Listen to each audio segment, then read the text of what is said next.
Bom dia, meus irmãos. Paz seja com todos vocês. Espero que a graça, o amor, a comunhão do Espírito Santo esteja com a vida de vocês, de tal forma que vocês estejam todos supridos. Espero que estejam todos bem, com saúde. Com prazer, a gente inicia mais uma aula da nossa classe da Escola Bíblica, classe de jovens e adolescentes, para darmos prosseguimento aos nossos estudos bíblicos. Que Deus os abençoe, que a palavra de Deus floresça no seu coração e traga edificação, consolo, ânimo, encorajamento, em nome de Jesus. Vamos lá? Lembrando, pessoal, que os nossos estudos nesse semestre se baseiam num livro com esse título, Com Jesus na Escola da Vida. E o objetivo é de nós tirarmos dos personagens bíblicos lições que a gente possa aplicar no dia a dia. Bom, hoje nós vamos estudar um personagem que o seu encontro com Jesus é narrado nos evangelhos, né? E a gente conhece essa passagem bíblica como o encontro de Jesus com um jovem rico, né? E nós vamos estudar na temática, no viés de que um jovem que tinha tudo para ser feliz. E nós vamos ler a narrativa em Mateus capítulo 19, versículos de 16 a 22. Diz assim a palavra de Deus. Eis que alguém se aproximou de Jesus e lhe perguntou: Mestre, que farei de bom para ter a vida eterna? Respondeu-lhe Jesus: Por que me perguntas sobre o que é bom? Em outra passagem, em outra versão, diz assim: Por que me chamas bom? Há somente um que é bom. Se você quer entrar na vida, obedeça os mandamentos. Quais? Perguntou ele. Jesus respondeu: Não matarás, não adulterarás, não furtarás, não darás falso testemunho, honra teu pai e tua mãe, e amarás o teu próximo como a ti mesmo. Disse-lhe o jovem: A tudo isso tenho obedecido. O que me falta ainda? Jesus respondeu: Se você quer ser perfeito, vá, vende os seus bens e dê o dinheiro aos pobres, e você terá um tesouro no céu. Depois venha e siga-me. Ouvindo isso, o jovem afastou-se triste, porque tinha muitas riquezas.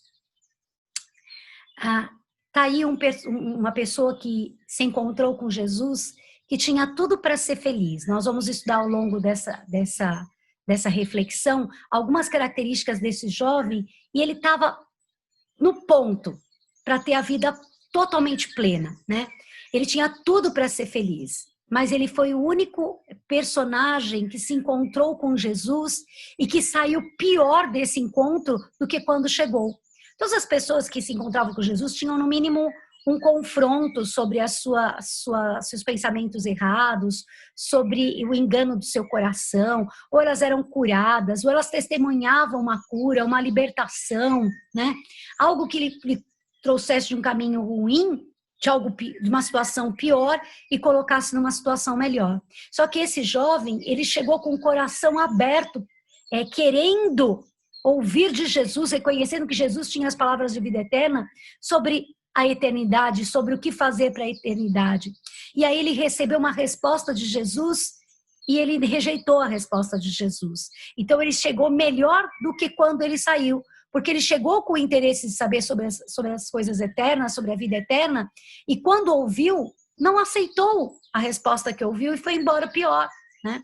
Mesmo sendo amado por Jesus, e tem uma passagem, um outro relato no Evangelho, diz que Jesus, quando ele respondeu que obedecia à lei desde a sua tenridade, desde a sua meninice, diz que Jesus olhou para ele e o amou, né?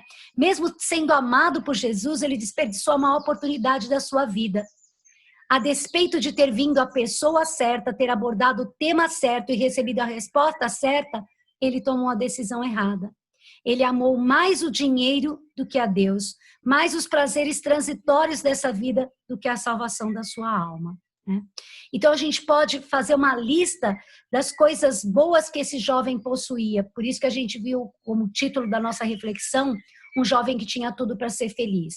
Primeira coisa que a gente vai refletir, ele era jovem. Puxa, isso é bom? Muito bom. Sabe, eu sempre brinco que as pessoas dizem que a terceira idade é a melhor idade. Na verdade, eu falo que a infância é a melhor idade. Ninguém tire isso de mim, né? A infância é a melhor fase da vida, a meu ver. por conta da inocência, de descansar, de confiar, de uma pureza de coração que, da mesma forma que se entristece, logo se alegra, que via de regra tem uma capacidade, uma facilidade para perdoar, né? Então, mas em todo caso, ele era jovem e a Bíblia elogia, ela faz comentários positivos a respeito dessa fase da vida. Ele tinha toda a vida pela frente e toda a oportunidade de investir o seu futuro no reino de Deus.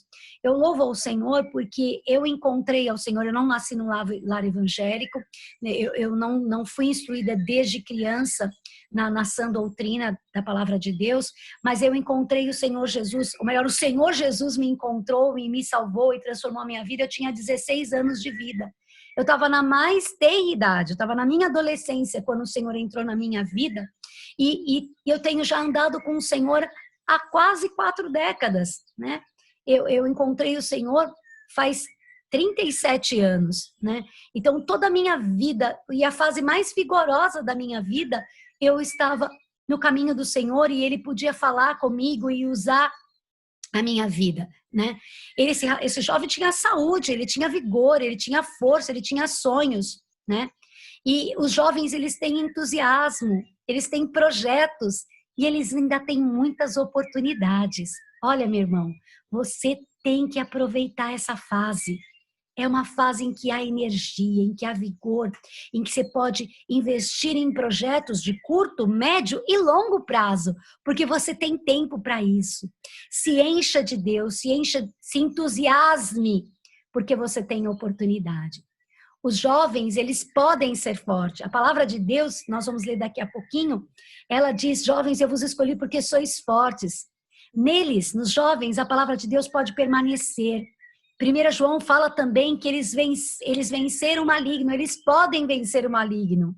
Eles podem ser cheios do Espírito e ter gloriosas visões acerca da obra de Deus. Isso não são frases de efeito, irmãos. Isso está baseado na palavra de Deus. Olha lá em 1 João, capítulo 2, versículo 14, parte B. Jovens, eu lhes escrevi porque vocês são fortes. E em vocês a palavra de Deus permanece. E vocês venceram o maligno. Você toma posse disso para a sua vida. É a palavra de Deus falando aos jovens que estão na presença do Senhor. Vocês são fortes. Gente, eu não estou falando de autoajuda, não. Isso é a palavra de Deus testemunhando aqueles jovens que estão na presença do Senhor. Vocês são fortes. Em vocês a palavra de Deus permanece. E vocês venceram. Não é que vocês vão vencer, vocês venceram, já venceram o maligno. Joel capítulo 2, 28 diz assim, quando é uma profecia a respeito dos dias em que o Espírito Santo seria derramado. E nós vivemos esses dias, nós vivemos essa dispensação. Olha o que Joel, o profeta, diz no capítulo 2, versículo 28. E depois disto, derramarei do meu Espírito sobre todos os povos. Os seus filhos e as suas filhas profetizarão. Os velhos terão sonhos e os jovens terão visões, né? O Senhor vai dar visão àquele jovem que está na sua presença. Em segundo lugar, ele era riquíssimo. Lucas 18, 23 chama a atenção disso, que ele tinha muitas riquezas, né? E aí a gente poderia pensar, Cristina, isso é uma virtude? A gente lê algumas coisas nas cartas de Paulo sobre o perigo das riquezas, o próprio Jesus fala algumas coisas a respeito disso. No contexto da vida cristã, ser rico é algo bom ou ruim? Vamos refletir sobre isso? O que você acha? Para um cristão, é bom ser rico ou é ruim ser rico? Há mais vantagens ou mais desvantagens? Muitas pessoas trabalham arduamente a vida toda, mas não conseguem juntar riquezas. E esse jovem, no comecinho da vida dele, ainda jovem, ele já era rico, né? A riqueza bem adquirida é um sinal da bênção de Deus. A palavra de Deus diz lá em Provérbios 10, 22, a bênção do Senhor enriquece e com ela não há desgosto. Né? Tem uma versão que diz, a bênção do Senhor enriquece e não acrescenta dores, porque muitas vezes as riquezas trazem dores, mas quando a riqueza vem como bênção do Senhor, ou ela está sob a bênção do Senhor, não há desgosto, não há dor nisso. É Deus quem fortalece as nossas mãos para adquirirmos riquezas, diz a palavra de Deus. E isso é muito diferente, irmãos, da teologia da prosperidade. Quem está comigo aí acompanhando as minhas aulas, que tem sentado junto comigo para estudar a palavra de Deus, sabe quanto eu sou resistente, quanto eu tenho receio pela teologia da prosperidade, porque foca nas coisas materiais como sendo a consequência direta da bênção de Deus, né?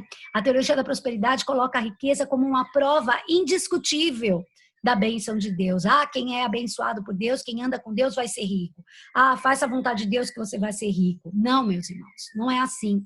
É preciso entender que existem pobres, ricos, pessoas que são cheias de riquezas, mas são pobres, e existem pessoas que são pobres de riquezas, mas em si elas são ricas. Há pessoas que são pobres, mas muito abençoadas por Deus. A riqueza sem integridade é uma grande maldição, porque a pessoa passa a confiar na sua riqueza em vez de buscar aquele que é poderoso para cuidar das nossas vidas. Um lembrete, pessoal, para quem é aluno da nossa classe da Escola Bíblica sabe que eu coloco o celular para despertar, para a gente lembrar, para eu lembrar das ofertas, né? Meu irmão, pensando em riqueza, momento certo, hein? Ó, cronometrado. Pensando em riqueza, a gente vive os dias difíceis. Muitos estão no desemprego, muitos têm as suas receitas financeiras muito diminuídas, seu orçamento muito apertado. Mas sabe o que significa dar dízimo? Sabe o que significa dar oferta? Confiar que todo dom vem de Deus. Confiar que eu posso descansar, que mesmo entregando o meu dízimo, mesmo entregando a minha oferta, a minha vida não vai ficar desprovida. Não é a quantia que eu entrego na casa de Deus, para a provisão da casa de Deus, para a provisão das pessoas que precisam do auxílio que provém da casa de Deus. Né? Imagine que se a assistência social já tinha uma responsabilidade grande na nossa vida antes dessa pandemia, imagine como ela está agora, né? Eu tenho ouvido testemunho de pessoas que estão indo socorrer os irmãos com as cestas básicas, a situação que alguns estão. E as despesas da casa de Deus, a provisão da casa de Deus, a gente precisa ser fiel, né? Então, você tem como quem está indo ao culto presencial pode entregar lá a sua contribuição, ou você pode fazer uma transferência bancária e ofertar na casa de Deus e dizimar na casa de Deus, porque Deus tem cuidado de nós. Existe um grande perigo em se apegar às coisas materiais, em ter receio de investir na obra de Deus, de adorar a Deus também com os bens materiais, porque confia que a sua provisão vem dos bens materiais. A riqueza também adquirida com violência está em total desacordo, está contrária com o propósito de Deus. O jovem rico era riquíssimo, na verdade.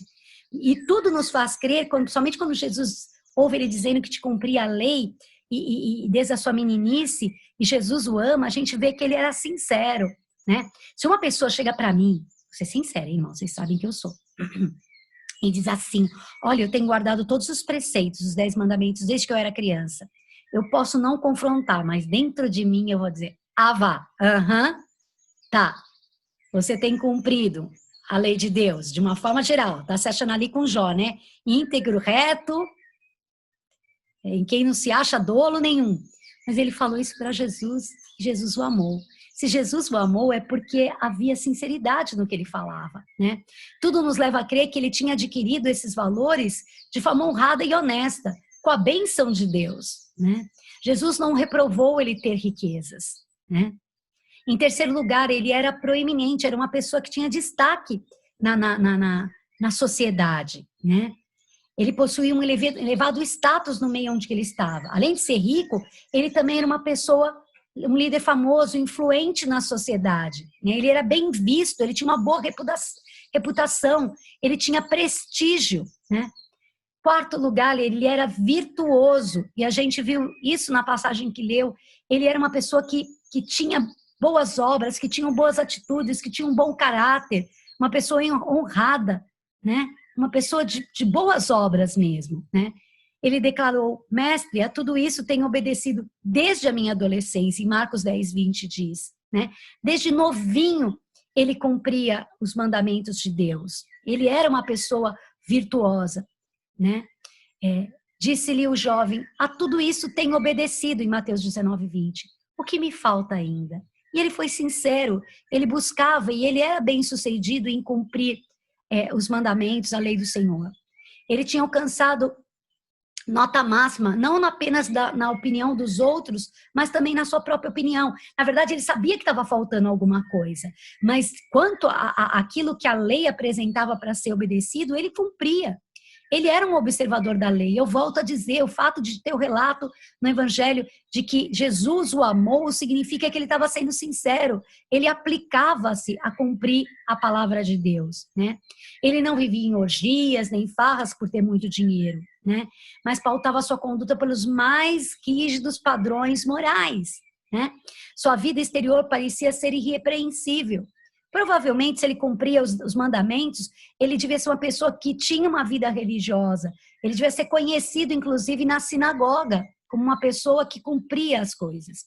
Em quinto lugar, ele era sedento espiritualmente, porque mesmo tendo essa conduta, sendo rico, não lhe faltando bens materiais, tendo a força de um jovem, obedecendo a lei, o que eles tinham de conhecimento para agradar a Deus, ele estava obedecendo, mas ele ainda tinha sede, ele reconhecia que faltava algo, ele tinha uma sede espiritual. No Evangelho de Mateus, lá no Sermão do Monte, capítulo 5, diz: bem-aventurados os que têm sede e fome de justiça, porque serão fartos.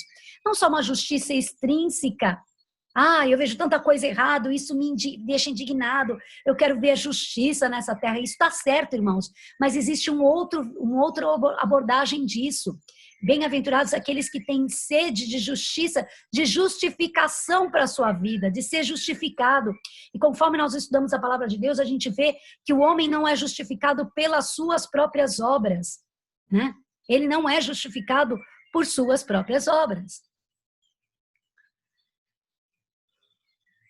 Mateus 19, 20 diz isso. Depois de dizer para Jesus que ele era um observador da lei, ele perguntou: o que me falta ainda? Ele sabia que tinha alguma coisa faltando, né? Ou ele queria confirmação de que era aquilo mesmo, ou se tinha algo mais. Seu coração não estava satisfeito com as coisas, ele queria algo mais. Ele tinha sede das coisas eternas. Ele não era presunçoso, eu já estou cumprindo a lei, basta. Ele ainda tinha, me falta o que mais? Falta-me alguma coisa, Senhor? Depois de ele ter dito para Jesus o que ele cumpria, ele perguntou: o que mais? Né? Ser rico não basta. Ser honesto não basta. Ser religioso não basta. A nossa alma tem sede de Deus. Não é a riqueza, não é um caráter ilibado, não é ter uma prática religiosa. É ter o Senhor, é ter comunhão com o Senhor, é ter sede de Deus, ser saciado na presença de Deus. Sexto lugar, ele era sedento de salvação. Quando Jesus ia saindo, um homem correu em sua direção e pôs-se de joelhos diante dele e lhe perguntou: bom mestre, que farei para herdar a vida eterna? Gente, notem que a narração de Marcos, ela traz um aspecto interessante que Mateus não coloca. Ele corre na direção de Jesus e se ajoelha diante de Jesus. E aí pergunta: o que eu preciso para herdar a vida eterna? Ele sabia que não possuía a vida eterna a despeito de ter uma vida aparentemente correta aos olhos dos homens. Ele queria mais do que as riquezas da terra. Ele queria os tesouros do céu. Ele queria ser salvo. Em sétimo, ele foi a pessoa certa da maneira certa. Ele queria saber de Jesus o que era necessário, né? Ele foi a Jesus o único que pode salvar. Ele não buscou atalhos, mas ele foi ao único caminho que podia levá-lo a Deus. Ele correu ao encontro de Jesus. E diz que ele correu. Isso mostra uma urgência. Ele não queria perder a oportunidade. Ele tinha urgência para salvar a sua alma. Ele foi a Jesus de forma reverente. Ele se dobrou, se ajoelhou, bom mestre, se ajoelhou diante do Senhor.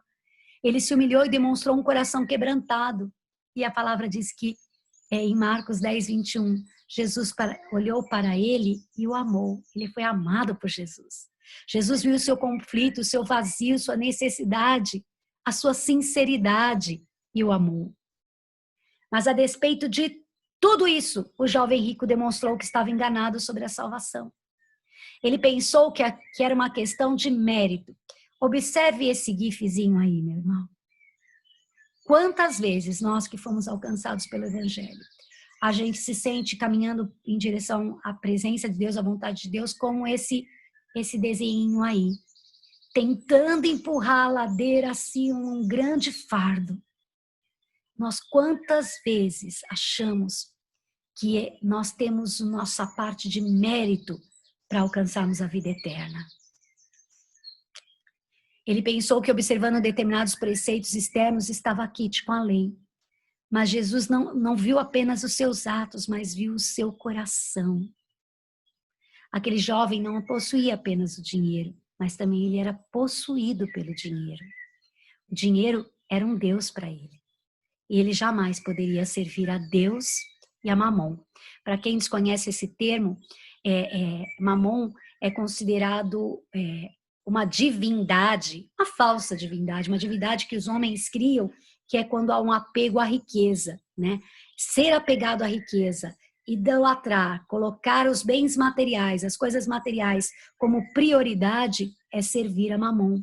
E a Bíblia diz que não podeis servir a dois senhores, ou há de agradar a um e aborrecer o outro. Não se pode servir a Deus e a Mamon.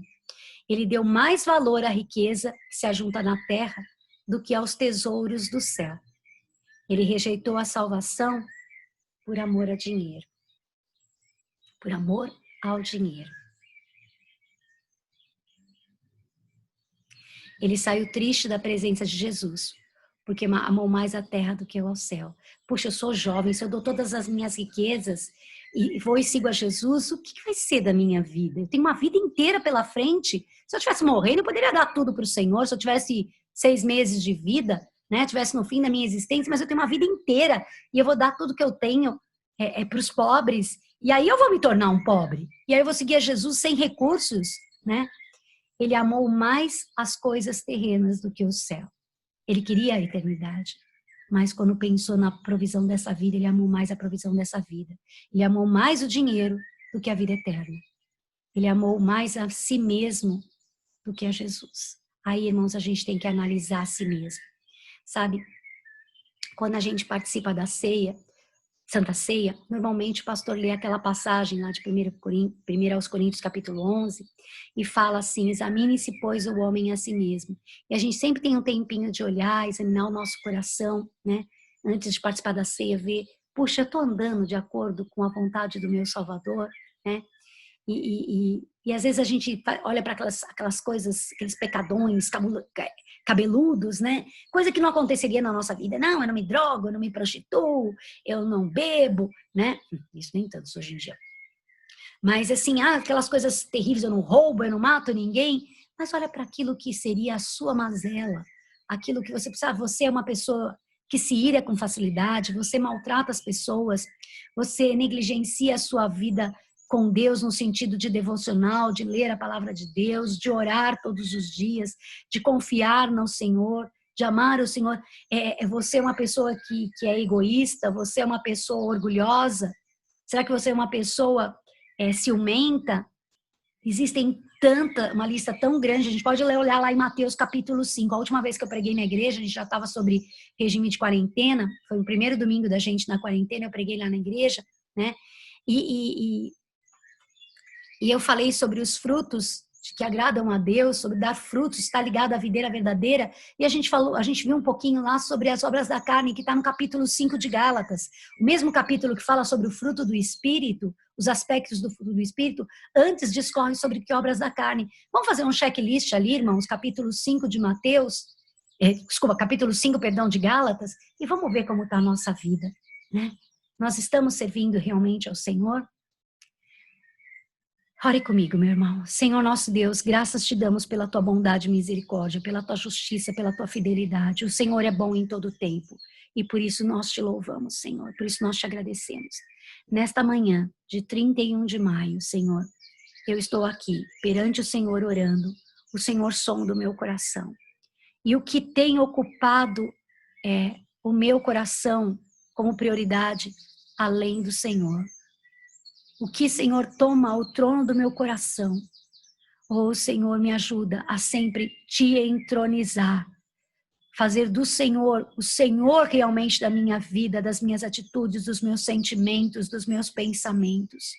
Oh, Senhor, existe uma velha canção, uma antiga canção, que diz assim: a Ti fazemos um trono de louvores. Senhor, que o trono do meu coração, o Senhor se assente, porque eu reconheço dia após dia, circunstância após circunstância, que és rei, que és soberano, e que em Ti eu posso confiar. E eu quero que o Senhor dirija os meus passos e a minha vida. E tudo que eu mais preciso é do Senhor. Que nós não sejamos, meus irmãos, como o jovem rico, em nome de Jesus.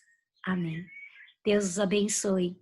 Você tem o meu contato quando eu te enviei o WhatsApp. Se você precisar de mim, de uma oração, não hesite em me mandar, me chamar, me mandar uma mensagem. Deus te abençoe, em nome de Jesus.